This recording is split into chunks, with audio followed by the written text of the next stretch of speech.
If you're looking for the JNT Podcast, episode 21, you'll find it at jandtpodcast.com or at the link in the description.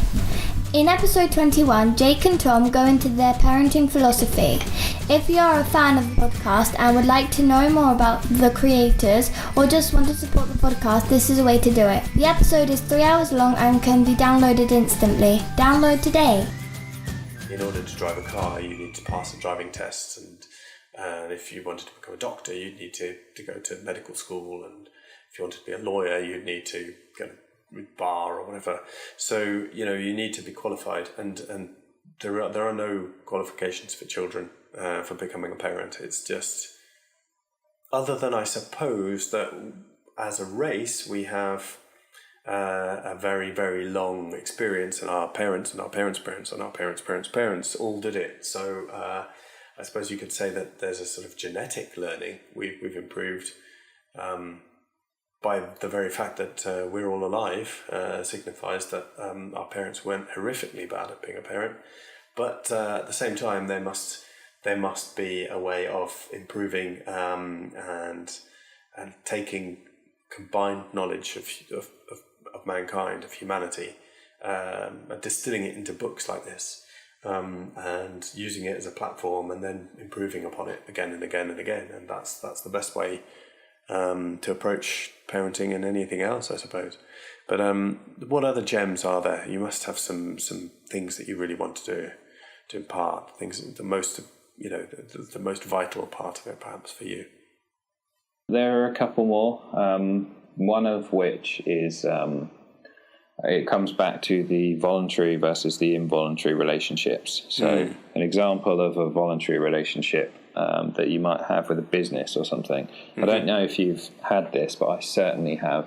Whenever whether you interact with a particular business, they always seem to ask you how they did and how they can do better, and they want your feedback. Yeah.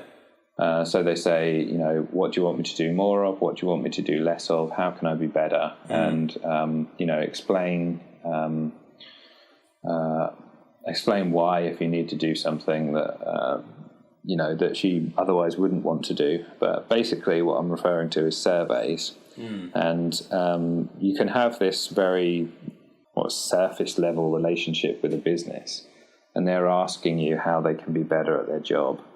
Whereas parents very rarely, if ever, ask their children how they can be better at parenting. Very good point. And yet it's the best, it's the most important, or one of the most important, at very least, relationships that you're going to have in your whole entire life. Yeah, absolutely.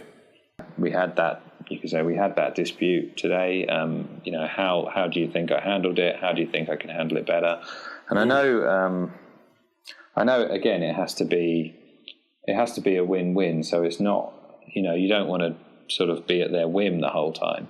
But if you do look back at the fact that it's a involuntary relationship and you want to be the best possible dad that you can be, or mum that you can be, if you're listening to this, then the very least that you can do is, ask them how you can be, a better dad. Well, if you care about how they feel about it.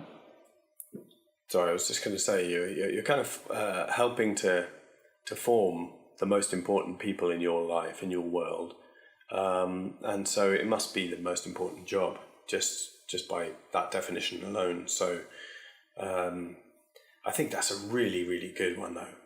Just ask them how you could improve, because then you're getting their feedback, and it matters to them, and they may give you some really good advice. They may help you. They may tell you how you can resolve an issue, that you weren't able to resolve before. Live as if your children have the choice of who their parents should be, and they would still choose you. So, that's a nice thought. The very least that we can do is ask them how we're doing and how we can do better. I love my puppy Stella. She's a nice pup. She's very nice, except when she tries to bite Mommy.